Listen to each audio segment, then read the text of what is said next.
शांतू आत्या, मला असं मृत्यूला म्हणाले की माझी बहीण म्हणाले की तुला पण अशा खूप गोष्टी पदार्थ माहितीये जे आपण पूर्वी करायचो किंवा जे पूर्वी फेमस पण होते पण आता कालांतराने ते आता आपल्याकडे बनत नाही.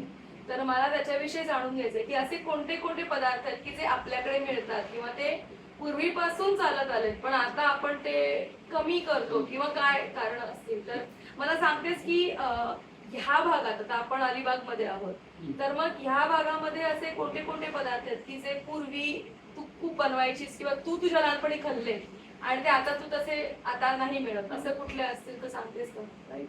कोंडेकड म्हणून आहे म्हणजे कोंडेकड ते भात असतं ना म्हणजे तांदूळाच्या आधीचा भात असतो ते भाताचं ते तांदूळ करतात त्याला भात म्हणतात भात करतो ना ते दळाला येतात ना तेव्हा ते कणी कोंडा देतात गिरणवाले. अच्छा. हा मग तो कोंडा आपण घरी आणायचा आणि तो कोंडेकड त्याचं करतात म्हणजे कोंडा आणला की तो चाळून घ्यायचा आणि त्याच्यात थोडं उडदाच्या डाळीचं पीठ घालायचं.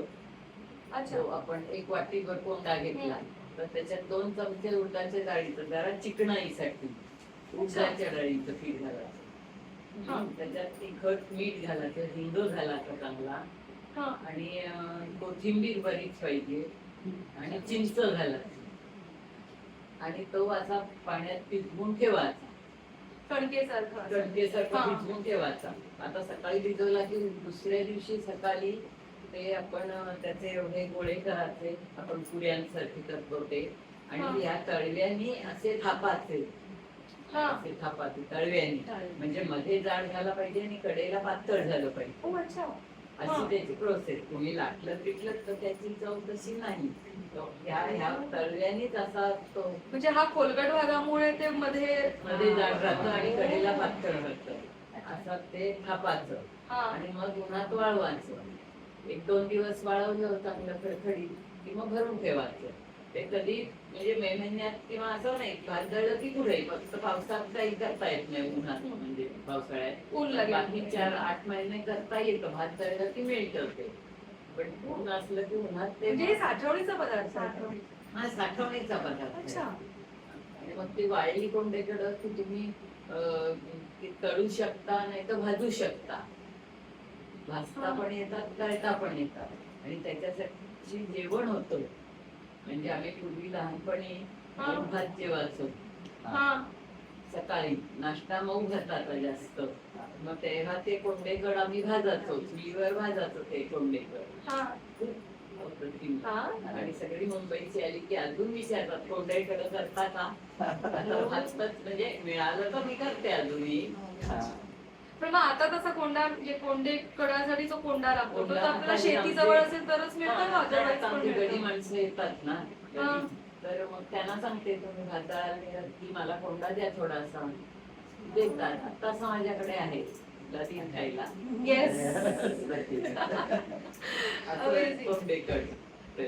पण मग आता म्हणजे मी हे पहिल्यांदाच ऐकते पण मग असं खूप प्रचलित नाहीये का हा पदार्थ? कोकणात आहे जास्त पण तेवढा आता बनवत नाही का जसं तेवढा पूर्वी असा आता पापड नवीन पिढीला माहिती नाही हे करत नाही बनवण्याची पद्धत वगैरे नवीन पिढीला आता माहिती नाही. आता काय घ्यायचं की लाटायचं पण ते लाटून त्याचा उपयोग नाही आणि असे थापायचं आणि त्याच्यामध्ये म्हणजे चिंच गुळीमुळे आंबट पण आहे थोडंसं कोथिंबीर पण आहे. कोथिंबीर आली तिखट मीठ चविष्ट असतं हिंग हवा चांगला त्याला ते छान. आणि हे किती दिवस टिकतं मग एकदा आपण त्याचे चांगलं घट्ट डब्यात ठेवलं की ते वर्षभर पण टिकतं त्याला काय. आणि तसं दुसरं म्हणजे आमच्याकडे श्रीवर्धनला हे असतं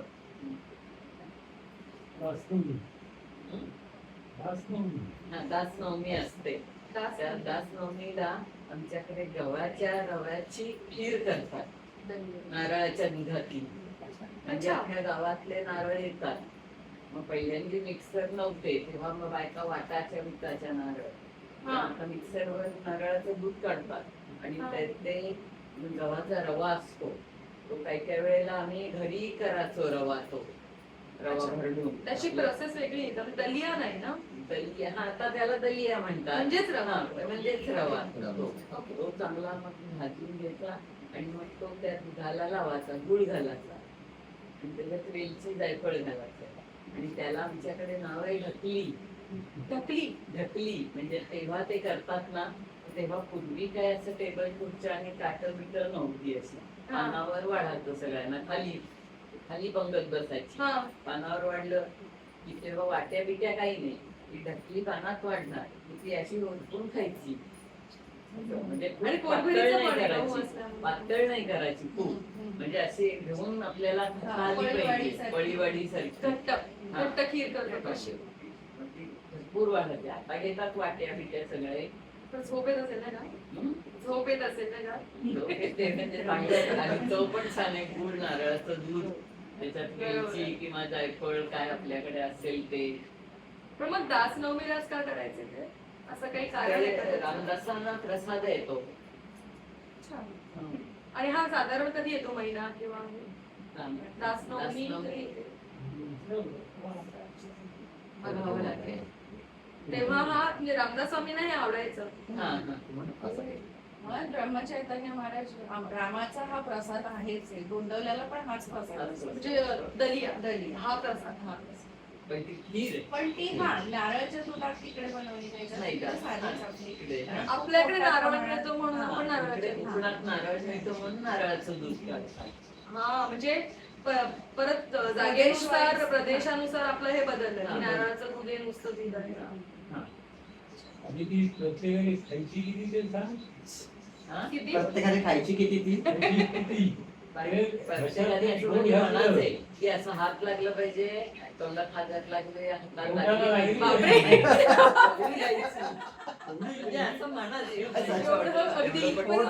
गळ्याला येईपर्यंत खायची. हात घातला घशात तर आपल्याला लागली पाहिजे. म्हणजे पूर्वी तेव्हा तिथे म्हणायचे पोटभर लहान लहान पोरांना भरपूर काय हात लागला तर तुम्हाला मोठ्या माणसांना नाही सांगायचं. म्हणजे मजा येते. पदार्थ आता होत नाही तसा. आता होत नाही, म्हणजे आता नुसतं जिलेबी, गुलाबजाम, श्रीखंड असं. पण अजूनही श्रीवर्धनला चालू आहे. रासनवमीला चालू आहे. रासनवमीला अजूनही चालू आहे. चालू आहे. चालू आहे रासनवमीला. आणि अख्खं गाव जेवायला येतं आपला. मग इथे सुद्धा हा जो गव्हाचा रवा आहे तो मग तिथेच कसा बनवतात का काय? नाही, आपला साधा रवा घेऊन केली तरी होते. अच्छा. गव्हाचा रवा आपण साधा रवा आणतो ना शिऱ्याचा. आणि मोठी साईज हवी. नाही नाही, तो जाड रवा चालतो. पण हे जरा घट्ट व्हायला हवं, तो दलियासारखा जरा रवाच काढायचा भरड सारखी. आणि म्हणजे घरगुती रवा काढायचा म्हणून आणि ते करायचं असं. पण ते अजूनही करतात. मी नेमकी दिली जान्हवी मामीकडे पादुका आल्या त्या ब्रह्मचैतन्य, मी तेच खरं दिलं होता प्रसाद, थोडा डबा घेऊन तोच प्रसाद करून.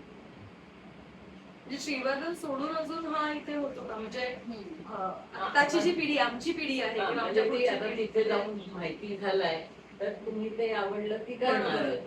तू आणखी तुझ्या मैत्रिणींना कोणाला नातेवाईकांना सांगितलं त्यांना आवडलं तर ते करणार. मग असं सगळ्यात होतं. आणि सोपा पण आहे बनवायला. सोपा पण आहे.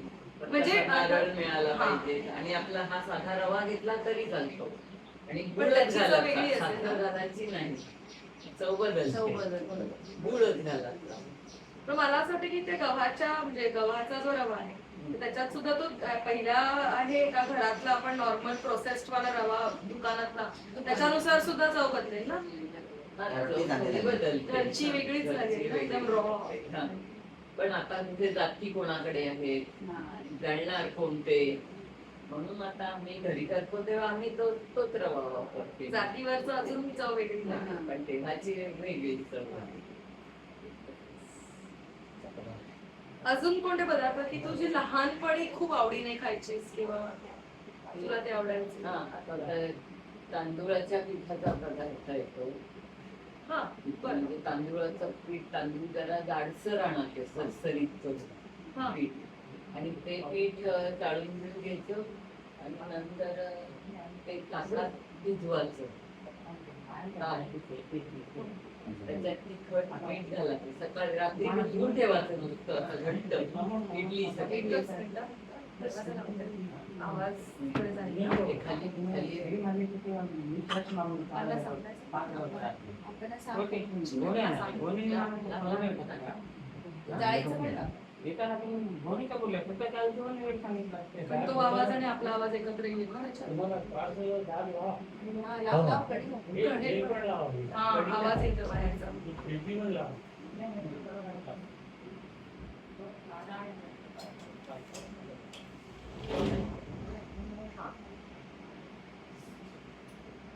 Sorry. बोल. तर तांदूळाचं पीठ साधं सरसरीत परिणामाचं ते ताकात भिजवायचं, रात्री भिजवून ठेवायचं. हा. इडलीचं असतं ना तसं pattern हवं. Consistency एकदम झाली. पातळ नाही घट्ट नाही असं. हा. आणि ते भिजवलं नुसतं भिजवून ठेवायचं ताकात. हा. आणि सकाळी त्याच्यात तिखट मीठ, लाल तिखट घालायचं, मीठ, जिऱ्याची पावडर असं घालायचं आणि हिंग हवा. आणि हे सगळं असं भिजवून ठेवून मग जसं मोदक उकडतो ना हा. तसं ते उकडून काढायचं. म्हणजे हा, आम्ही उकड काढायची. गावात कसं पान घालतो त्या चाळणी. आपली हे असतं ना मोदक पात्र हा. किंवा आपला कुकर, त्याच्यात ते पान घालायचं आणि त्याच्यात ते पीठ ओतायचं 2 चमचे. केळीचं पान टाकून? हा, एक वाटीभर पीठ ओतलं की ते वाफेने शिजलं हा. की मग ते शिजलं की ते बाहेर काढायचं आणि मग ते कुटायचं आणि पोह्याच्या पिठावर पापड लाटायचे. ओ, अच्छा पापड लाटायचे त्याचे? पापड लाटायचे पोह्याच्या पिठावर आणि पोह्याचं पीठ घ्यायचं पापड करायला. हे. म्हणजे त्याने खुसखुशीत होतं का पोह्याचं पीठ घेतल्याने? कुरकुरीत आणि खुसखुशीत खुसखुशीत होतं. होतं, पण तांदूळाचं पीठ लावायला नाही घ्यायचं, पोह्याचं घ्यायचं आणि मग ते परत सुकवायचे. आणि ते उन्हात सुकवायचे. हा. मग ते पण राहतात वर्षभर चांगले. मग हे तांदळाचे पापड असेच बनवतात का हा पदार्थ असा आहे? हा वाफेचं पदार्थ खरा असा आहे, पण हल्ली लोक 3 दिवस तांदूळ भिजवतात म्हणजे ते आमतात आणि मग ते करतात त्याची बाकी प्रोसेस अशी. अच्छा. कोणाकोणाकडे ताक नसतं, पण मग हे तांदळाचे पापड हेच नाव आहे असं का त्याला अजून काही नाव आहे त्याला लोकांनी? पूर्वी नाव आहे सांडया. सांडया. हा. तांदळाच्या सांडया का नाही? सांडया सांडया म्हटलं की तर तांदळाचं पापड हे कळणार. आणि आपण नाश्ता म्हणून सुद्धा आपण ते खातो. हा, आणि म्हणजे आता तो ती वाफ अशी वाफ काढतो ना, अच्छा. तर ती तशी वाफ काढून ती सुद्धा नाश्ता म्हणून नुसती सुद्धा पण खाता खाऊ येते. शकतो. हा, ते उकळून वाफवून काढलं की ते सुद्धा खाता येतं.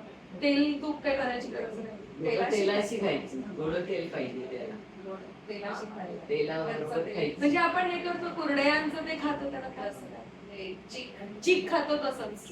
हा. अच्छा. म्हणजे मग ते तसं पण खाऊ शकतो किंवा मग पापड करून स्टोर करून हा. पापड पण तो बनवून खाऊ शकतो. आता परवा मी केलं होतं. सांगा. तर सुनीलकडे आमच्या शेजारी आहे सुनील पिल्ली, हा. त्याच्या ते बहिणी आल्या आपल्या. हा. मी केलं होतं तर मला सकाळी फोन केला, मी येते, आम्ही येतो, तुझा नाश्ता झाला का? मी त्या दिवशी तेच केलं होतं खायला नाश्त्याला. अरे वा. तर म्हटलं तू येतायस मग येते, म्हणून मी त्याला एक घाणा म्हणजे वाटीभर हे केलेला उकडलेला एक हा. घाण्याचा ठेवलं होतं त्याला, उकडा उकडा म्हणजे मोठा असतो. मग दुपारी त्याला दिला. ते गार असं गरम असताना जास्तच चांगलं लागतं, पण मग गार सुद्धा थोडं कोमट झालं तरी चालतं, पण मी गरम करून परत त्यांना दिलं. त्यांना एवढं आवडलं, अजून आहे का विचार म्हटलं नाही. पण हे आदल्या दिवशीच ठेवावं लागतं. आदल्या दिवशी रात्री भिजवायला लागतं. अशी ती आहे. पण आता ह्याच्यामध्ये काही बदल झालेत का आताच्या काळामध्ये की आपण नॉर्मल आपले तांदळाचं पीठ आणून पण करतो, असं पण करू शकतो का? ते नाही, तसं होईल, पण ते फुलाचे नाही. बारीक पीठ घेतलं तर तो पापड असा चांगला फुलतो. एवढासा पापड फुलेला टाकला तर मोठा होतो चांगला. अच्छा, म्हणजे एवढा मोठा होतो. म्हणजे आपण पापड साधारण एवढा गोल करतो ना, हा. आपण एवढा असा गोल पापड टाकल्यावर तो चांगला एवढा असा होतो. मोठा फुलतो. मोठा फुलतो. म्हणून ही पद्धत ferment. आणि तिखट मीठ आणि ताकाची चव आंबटपणा तो छान लागतो. बघ तुझ्या तोंडाला पाणी सुटलं. मला actually सुचलं. अरे ताकातलं असं आंबटसर ऑलरेडी भूक लागायला लागली. मग आता हे कधीही खाऊ शकतो. हा हे कधी ते दुपारी जेवताना तळले तर जास्त फुलतात, नाही तर असताना पण फुलतो तो. पण बरोबर. हल्ली सगळ्यांनी तळूनच आवडतात. पण कोणाकोणाला भाजून पण आवडतो, भाजून पण छान लागतो.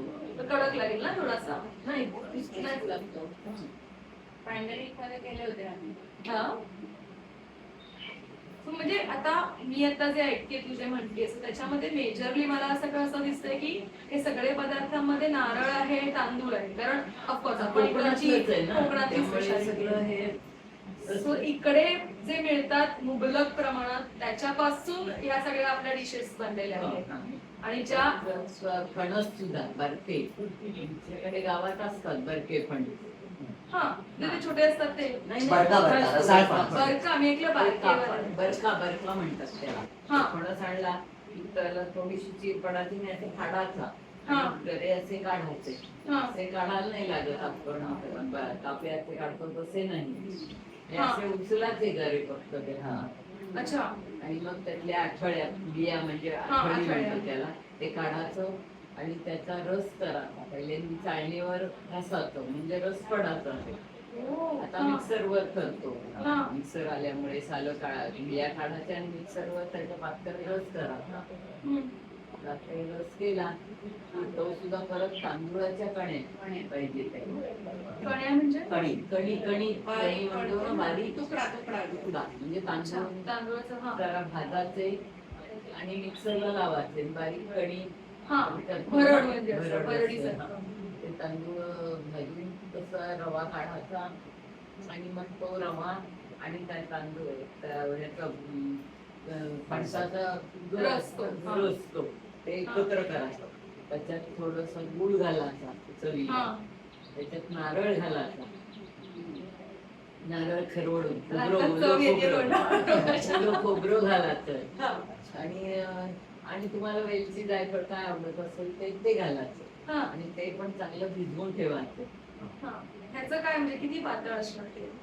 ते पातळ म्हणजे जास्त नाही, इडली एवढं ते. कसं म्हणजे त्या कण्याच्यात ते ह्याचं हे घातलं की ते तसं आपण घट्ट असं ताववाड पळीवाड म्हणतो ना तसं. मग ते वाफवून काढायचं मोदकासाठी. पळीवाड हा शब्द आहे. पळीवाड. पळीवाड. हा. अच्छा. म्हणजे पळीनी वाढता आलं पाहिजे असं. अरे का. अच्छा.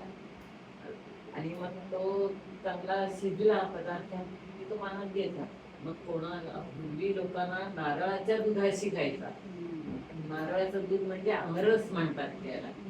आणि घालून अंगरस अंगरस अंगरस. म्हणजे नारळ खरवडाचे आणि नंतर मग त्याला काही करायचं नाही, तो सोडून सोडून सोडून नुसतं पाणी न घालता जेवढं दूध निघेल हा. तेवढ्या दुधाशी तो खायचा पदार्थ. नाही तर मग तुपाशी खायचा. तुपाशी. मग ह्या सगळ्याला वेळ किती लागतो हे सगळं? या सगळ्याला किती आता 1 तास लागतो. पण मग हा कोणत्या अशा ओकेजनला वगैरे करतात म्हणजे का कसं? आता मे महिन्यात एप्रिल मे मध्ये फणस फणस असेल होतात. पण त्याच्यामध्ये सुद्धा असं काही तो काय म्हणतात त्याला सेलिब्रेशन की आपण जेव्हा गोडाचं जेवण करतो नाही, तेव्हा असं कोणी आहे का आपल्याकडे जनरली? पाहुणं आल्यावर काहीतरी गोड करायचं आहे तर तर हा करू एक शकतो. option आहे. हा. असं. अच्छा. आणि आणि त्याला हा- नाव आहे सांदण. पूर्वी सांदण. सांदणाच्या ताटल्या असायच्या. आमच्या घरी श्रीवर्धनला होत्या सांदणाच्या त्या कशा ताटल्या. असतात? म्हणजे त्या अशा तांब्याच्या होत्या त्या. हा. मोदक पात्राखाली इडलीच्या त्या ढोकळ्याच्या अशा येतात हा, हा, हा, ताटल्या. हा. तशा ताटल्या येतात. पण हा. त्या अच्छा. अल्युमिनियम किंवा स्टील बिल मध्ये पण हा. पूर्वी आमच्याकडे तांब्याच्या होत्या. अच्छा. तर म्हणजे या तांब्यामध्ये ते तांब्याच्या ह्याच्यात केलेलं पण चालायचं हे म्हणजे त्याच्यातच करायचंय पूर्वी. त्याच्यात करा ते. केळीचं पान घालून ना. केळीचं पान घाला हा. बरोबर. त्याच्यावर करायचं. ते घालायचं आणि उकडून वापरून काढायचं. म्हणजे ते मोदक पात्रात ते केलं. आता आपण मोदक पात्रात करू शकतो. हा, काय तेव्हा बाळ? पण मोदक पात्र जसं ढोकळा टाईप करतो ढोकळा टाईप. ही 2-3 ताटल्या एकावर एक ठेवलं की एकदम 2-3 पण निघणार. बरोबर. हा 5-6 माणसं तेव्हा काही 2-3 माणसंच नसायची घरात, बरीच असायची. मग सगळ्यांनाच गरम गरम अर्ध अर्ध वाढलं की एका वेळेला सगळ्यांना मिळायचं. असं तेच. पण आता नुसतं तुपाशीच, आता रस कोणाला माहिती पण नाही. पण रस आताही काढू शकतो म्हणजे फक्त नारळाचंच दूध आहे ना ते. नारळाचं दूध पण तो आपण कसं हल्ली मिक्सरला लावतो, पाणी घालतो त्याच्यात हा, बरोबर. आणि पिळतो. तसा नाही, हा Concentrated फक्त नुसताच खोबरं पिळायचं. मग तो चोथा आपल्याला परत भाजी आमटीला वापरता येतो, बरं टाकून नाही द्यायचा. आमटी भाजीला घालून टाकायचा, त्याच्यात खोबरं असतोच. फक्त आम्ही रस मग तो निघतो किती वाटी भरच फक्त. हा पण तो सुद्धा नावासारखा पुरतो 2-3 चमचे त्याच्यावर घ्यायला. हे साठवणीचं नाही करता येणार ना म्हणजे आपण जे फणसाचा रस आहे नाही बरक्याचा जे आपण काढलं तो साठवायचा नाही म्हणजे एक दिवस, एक दिवसाचा. Freshly prepared. पण जर त्याने सांगितलेल्या आत्याने सांगितलेल्या सगळ्या रेसिपी मध्ये साखर कुठेच नाहीये. हो गुळ वापरलेला आहे नाही. खायला. हो, गुळ आहे. पूर्वी पण गुळ गुळ वापरायचे वापरायचे. हा. साखर नव्हतीच ना. साखर आपल्याकडे साखर नव्हती आणि गुळाने खमंग लागतं सगळ्या गोष्टी. आणि ती चव बदलते, रंग पण बदलतो, चव पण बदलते, येणारा सुवास तो फ्लेवर पण वेगळाच असतो. आणि सगळं अंगणातलं आहे. हो अगदी पाठी मिळणाऱ्या गोष्टी सगळ्या, अगदी आपल्या आजूबाजूला वाडीत मिळणारी गोष्टी फणस, आहेत. नारळ सगळंच वाढीतलंच आहे. म्हणजे अगदीच घराच्या आजूबाजूच्याच गोष्टींमधूनच एवढे पदार्थ म्हणजे आता आपल्या काहीतरी हार्डली काय अर्धा तास आपण गप्पा मारतोय पण त्याच्यामध्ये पण एवढे पदार्थ आले ते फक्त अंगणातल्याच गोष्टी गोष्टींपासून झालं. आणि आम्ही आमच्या काळामध्ये असं काही असेल, काही बनवायचं असेल ना, काय करायचं, मग तो सगळा एवढा विचार, एवढे पदार्थ असून सुद्धा आम्ही परत येऊन जाऊन फक्त ते श्रीखंड, गुलाबजाम, बासुंदी एवढ्यावरच थांबते. फार कमी इन्ग्रेडियंट्स मध्ये तुम्ही जास्त. छान पदार्थ म्हणजे मे महिन्यात कोणी आणि आलं की flavor. सांधणं, हा. आंब्याची पण कशी करतात. आंब्याच्या रसाची. हा. पण ते आंब्याचं एवढं चांगलं नाही चांगलं. लागत जेवढं अच्छा, फणसाचं हो का? चांगलं लागतं. असं आता हे तू सांगतेस ते तर मे महिन्याचं म्हणजे आंबा, फणस या हा, वेळेचं. तेव्हा. मग हिवाळ्यामध्ये असे काही विशिष्ट पदार्थ आहेत का किंवा सॉरी पावसाळ्याचे काही विशिष्ट पदार्थ? आणि काढे वगैरे पण जाते. म्हणजे आता चहाच्या ऐवजी काय करतात, ड्रिंक्स असतील अशी असं कुठली काही तशी आहे. चालतील. अशी काही आहेत का? पावसाळ्यात म्हणजे आपल्या उन्हाळ्यातच ना. म्हणजे आयदर नाश्त्याचा पदार्थ किंवा एखादा चहा त्याचा प्रकार, पेयाचा प्रकार जो पावसाळ्यामध्ये आपण स्पेसिफिकली करतो असं काही आहे का? की जे कोकणाची स्पेशालिटी? कोकम सरबत करतात, हा.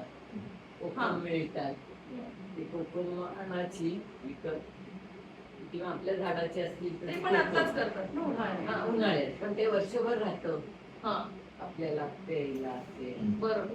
ते कोकम आणायचं, त्यातल्या बिया काढायच्या आणि ती सालपट असतात ती चिराची हा आणि 1 वाटी सालपट घेतली ती तर त्याला 3-4 वाट्या साखर घालायची अच्छा. आणि मग ते सालं आणि साखर असं एकत्र करून रोज ढवळायचं हम्म. आणि साखर पूर्ण विरघळली की मग ते पिळून तो रस तयार होतो, कोकम. तो भरून ठेवायचा. हा म्हणजे मग तो परत एक भाग घेताना त्याच्यात 2-3 भाग पाणी घालायचं म्हणजे सरबत तुमचं तयार आहे. इथे मीठ नाही घालत. मीठ घालायचं आणि जिरं पावडर घालायचं. नाही जेव्हा साठवतोय म्हणजे ते करतं साखरेचं हे, तेव्हा तेव्हा मीठ नाही काही घालत. नाही घालायचं, ती साखरेचंच फक्त साखर आणि कोकम एवढंच. कारण बाजारात मिळतं ते खारटवालं पण असतं आणि गोडवालं पण असतं हो, म्हणजे हा, वेगवेगळ्या पद्धती आहे दोघांच्या का? हा म्हणजे ते नुसतं अगळ असतं, हा ते खारटवालं अगळ असतं म्हणजे ते कशाला भाजीला सोलकडीला असं मग ते वापरतात. मिठाच्या याच्यामध्ये भिजवतात हा मिठाच्या तेव्हा मीठ असतं आणि अदरवाईज आपण जे कोकम सरबतसाठी करतो करतो त्याला आपण घालायचं मीठ साखर. करताना आणि जिरं पावडर घालायची ती त्याला चव चांगली आहे. आणि जिऱ्याने उष्णता पण सोसली जाते आणि कोकम परत ऍसिडिटी आणि उन्हासाठी बेटर. आता पण माझ्याकडे तयारी मी तुला देऊ शकते. आता मला सांग की साधारण श्रावणात तर खूप सण असतात आपले, मग तेव्हा असं काही पर्टिक्युलर पदार्थ आहे जो कोकणातच बनतो तू करतेस. किंवा तू करतेस जो सणासुदीला श्रावणामध्ये तर भरपूर एवढे सण आहेत आपले, हा, हा. तेव्हाची काही स्पेशालिटी आहे? नारळाची पोळी, नारळ अशी आपल्याला पोळी हा पोळी म्हणजे जशी पुरणाची करतो पुरणपोळी करतात तशी हा. नारळाची, नारळ खरवडाचा चांगला बारीक बारीक खरवडाचा नारळ हा. आणि त्याच्यात गुळच घाला, साखर नाही. हा तुम्ही साखर घालू शकता पण ट्रेडिशनली गुळ घालतात. गुळ घाला हा आणि ते चांगलं गुळ त्याच्यात घालायचं आणि चांगलं आटवायचं ते सुक्क खडखडीत करायचं हा आणि मग परत मिक्सरला लावायचं, नाही तर मिक्सर नसला तर ते वाटायचं वाट्यावर आणि मग ते तयार झालेलं असतं ते सुख होतं असं याच्यासारखं पूर्णासारखं. हम्म. मग तसं कणिक भिजवायची, त्याच्यात थोडा मैदा घालून कणिक भिजवायची, पुरणपोळी भिजवत होतं. पण त्याच्यात एक भाग हे घालायचा आणि थोडीशी कणिक घेऊन त्याच्यात नारळाचं भरायचं, त्याच्यात जो आपल्याला जायफळ वेलची ते काहीतरी बरोबर. घालायचं आणि त्या पिठात ते भरून मग पोळी लाटायची त्याची तांदूळाच्याच पिठावर. अरे बापरे, हे अजून एक पोळी आपल्याला आज कळलेली आहे. खव्याची पोळी माहिती होती आम्हाला, पुरणपोळी माहिती होती, तिळपोळी माहिती होती, गुळपोळी माहिती होती, आता ही आता नारळाची पोळी आली. पूर्वी आमच्यासाठी, आमच्या पिढीसाठी नारळाचे पदार्थ म्हणजे मोदक. श्रावणात काय तर मोदक, म्हणजे मोदकापर्यंतच आमची मजल असायची. पण आता नारळात मध्ये पण एवढे सगळे प्रकार बरेच नारळाची पोळी खरंच पहिल्यांदा ऐकली. नारळाची पोळी छान लागते. आणि हिवाळ्यात काय येतं कोकणामध्ये? हिवाळ्यातली स्पेशालिटी काय आहे? फळं किंवा अशा काही पर्टिक्युलर भाज्या, काही फुलं, फुलांचं वगैरे आपण काही बनवतो का वाडीमध्ये? एवढी आपल्याकडे वालाचे ते हे बनवतात की वाल आल्यानंतर ती ह्याची भाजी भोपळं, कळशी लागते बघ ती. भोपळं, नाही गं, पालेभाजी ती भारंग, भारंगीची भाजी. भारंगी ते कधी येते? हिवाळ्यात. पावसाळ्यात, भारंग, भारंगीची काय फुलं असतात? पानं असतात, हा. पानं. ती पानं आणायची, गुळाची स्वच्छ चिरायची हा. आणि वाल असतात ना, वाल, कडवे वाल. कडवे वाल, ते भाजायचे. पावटे. वाल, कडवे वाल. कडवे वाल. वाल आणि ते चांगले भाजायचे हा आणि खणगटाचे, म्हणजे दुफोड करायचे, हा चांगले वाटून खणगटून हा. आणि तो पाला आणि ती वाटलेले वाल ते फोडणीला टाकायचे अच्छा. आणि भाजी करायची, खोबरं बिबरं खोबरं घालून. घालायचं त्याच्यात, पालेभाजी सारखीच म्हणजे पालेभाजी, सगळं हा. खोबरं आणि कांदा वगैरे. थोडं गुळ वगैरे म्हणजे गुळ भारंगीची घालायचं. भाजी. ती स्पेशली पोटात दुखू नये पावसाळ्याच्या दिवसात मग त्यात समजा पाला शिजवला ना तर तो शिजवून घ्यायचा हा आणि मग त्याचं पाणी काढायचं हा त्याचं आणि मग पालाचं नुसती ती वालाबरोबर भाजी करायची, हम्म. म्हणजे तुम्हाला बरोबर. शिजवून ते वालाबरोबर भाजी करता येईल. आणि ते पाणी काढलेलं असतं ना, त्या पाण्यामध्ये थोडं नारळाचं दूध घालायचं, हा थोडासा गुळ नाही तर साखर घालायची, हा. गुळ गुळच चांगला वापरूया लागतो. आपण. हा. पारंपरिक. आणि मग त्याच्यात तिखट मीठ घालायचं, हा मिरची आविसली तर आणि फोडणी द्यायची आणि ते छान पाणी. सूप सारखं सूप झालं सारखं पाहिजे हा. पावसाळ्यात पिण्यासाठी. काय चव असते साधारण त्या बारावरची. असे जरा कडवट, कडवटच. किंचित कडवट, पण नारळाचं दूध आपल्याला चांगली लागते. पण ती पावसाळ्यात स्पेसिफिकली ते पितात. हा, पावसाळ्यात. म्हणजे मला वाटतं काहीतरी बघा आपल्याला शोधावं लागेल की सर्दी खोकला किंवा पोटदुखीसाठी काही पोटदुखीसाठी, कारण पावसाळा हा कसा नॉर्मली पोटात दुखणं हा प्रकार जास्त Infection वाढतं आणि त्याच्यामध्ये आपल्याला ह्या भाजीमधून बॅक्टेरिया म्हणा किंवा पोटातले जंतू म्हणा मरण्यासाठी. किंवा तुमचे जंत वगैरे होतात या दिवसांवर ते होऊ नयेत म्हणून ही भाजी स्पेशली खाल्ली जाते. ही लहान मुलांनाही जास्त करून दिली जाते की जेणेकरून त्याचा फायदा 4 महिने राहणार. पण शांततेचं आपण एक मात्र नक्की बघायला पाहिजे, कुठलेही पदार्थ सांगताना जे नारळ दूध काढल्यानंतर चोथा असेल तर ती म्हणते तो भाजीत गेला पाहिजे. आता ही भाजीचं जर का काढून रस काढला असेल गोष्टीचा उपयोग त्याचा आहे. पण सूप झाला पाहिजे. एकही गोष्ट बाहेर जात नाही ती कुठल्याही बाहेर पदार्थ. नाही जात. बाहेर नाही जात. आणि इव्हन प्रत्येक ऋतूनुसार जे काही ज्या काही व्याधी आहेत त्यांचं मेडिसिन जे आपण आजकाल मेडिसिन म्हणतो ते आपल्याच अंगणात आहे. किचन मध्येच आहे, किचन मध्येच शांत आहे. त्याच्यात किचन मध्येच आहे प्रत्येक गोष्टीचे. म्हणजे आता प्रत्येक सीझनला तुझ्याकडे यायला हरकत नाही. अच्छा, मला एक फक्त विचारायचं आहे, तुझे कोंडेकण जे म्हणालीस तर ते किती पारंपरिक आहे असं काही? खूप म्हणजे शिवाजीच्या काळापासून आहे. शिवाजी महाराजांनाही कोंडेकड माहिती होतं बापरे. त्याची गोष्ट आहे एखादी काही तुझ्याकडे? हा म्हणजे शिवाजी महाराज म्हणजे असं ऐकिवात आहे हा, हा. वाचलेलं किंवा असं. ते कुठेतरी असे बाहेर चालले होते तर एक बाई ते कोंडेकडं ती भाजत होती. पूर्वी सगळ्यांचेच कडे हा. करायचे. तर त्यांना वास आला ते थांबले. हा. काय केलंय त्यांनी म्हणलं कोंडेकर मला द्या. अच्छा. ते झाले. म्हणजे महाराजांच्या काळापासूनची ही परंपरा आहे कोंडेकडाची, जी आपल्याला आज शांतू आत्तेकडनं कळली आहे बेसिकली. बेसिकली म्हणजे आपल्याला तर माहितच असते की त्या कोंडेकडामधून फायबर जास्त आहे पोटात. हो, कोंडा म्हणजे सगळा फायबर कोंडा. जास्त. हं. पोटात म्हणजे जातो. आणि ते तुम्ही असे बरेच खाऊ शकणार नाही. मी आता नाही, एवढं हा. कोंडेकडे केली हा. मी 5-6 खाईल. नाही. ते थोडं एक कोंडेकडं एवढा भात तू सहज जेवू शकतेस. हा. ते परत पोर्शन कंट्रोल नॅचरली झाला. हा, हा. सही. Yes. चालू आहे.